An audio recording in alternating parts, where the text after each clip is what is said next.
ఎడారిలో సెలయేర్లు మే 7వ తేదీ. వారు విసుగక నిత్యము ప్రార్థన చేయుచుండవలెననుటకు ఆయన వారితో ఈ ఉపమానము చెప్పెను.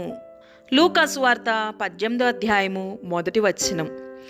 విసుగుబొట్టి ప్రార్థన చేయడం మానుకోవడం అనేది క్రైస్తవ జీవితంలో అన్నింటికంటే అతి భయంకరమైన శోధన.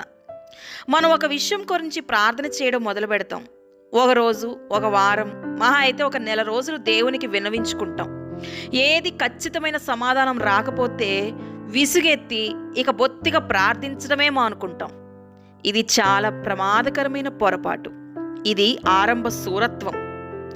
కనిపించిన ప్రతి పని మొదలుపెట్టి ఏది పూర్తి చేయలేని పరిస్థితి.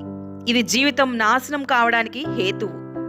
కార్యాన్ని మొదలుపెట్టి పూర్తి చేయకుండా వదిలేసే పద్ధతిని అలవాటు చేసుకున్న వ్యక్తి పరాజయాలను అలవాటు చేసుకుంటున్నాడన్నమాట.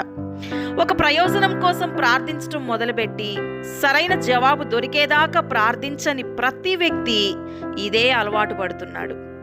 ప్రార్థనలో విసుగు చెందడం అంటే ఓడిపోవడం. ఈ ఓటమి ప్రార్థన అంటే ఆసక్తి, విశ్వాసం లేకుండా చేస్తుంది. జయ జీవితానికి ఇది ప్రక్కలో బల్లెం లాంటిది. అయితే కొందరు అడుగుతారు, ఎంతకాలం ప్రార్థన చేయాలి? కొంతకాలం చేశాక ఇక దేవుడి చేతిలో ఆ విషయాన్ని వదిలి ఆయనకి మొరపెట్టడం మానేయాలి కదా. దీనికి ఒక్కటే సమాధానం. మీరు అడిగిన విషయం మీకు దొరికేదాకా ప్రార్థించాలి, లేక అది దొరుకుతుంది అన్న నిశ్చయత మీ హృదయంలో కలిగేదాకా ప్రార్థించాలి. మనం దేవుని సన్నిధిలో గోజారడాన్ని ఈ రెండింటిలో ఏదో ఒకటి జరిగేదాకా ఆపకూడదు. ఎందుకంటే ప్రార్థన అంటే కేవలం దేవుణ్ణి అడగడం మాత్రమే కాదు, అది సైతానుతో పోరాటం కూడా. ఎందుకంటే ఈ పోరాటంలో దేవుడు మన ప్రార్థనలను సైతానుకి వ్యతిరేకమైన ఆయుధంగా వాడుతున్నాడు. కాబట్టి ఎప్పుడు ప్రార్థన చేయడం ఆపాలో నిర్ణయించవలసింది దేవుడే. మనకి ఆ హక్కు లేదు. జవాబు వచ్చేదాకా, లేక జవాబు వస్తుందన్న నిశ్చయత కలిగేదాకా మన ప్రార్థనలను ఆపే అధికారం మనకి లేదు. మొదటి సందర్భంలో అయితే సమాధానం మన కంటికి కనిపించింది కనుక ప్రార్థించడం మానేస్తాం. రెండో సందర్భంలో అయితే సమాధానం వస్తుందని నమ్ముతాము గనక మానేస్తాం.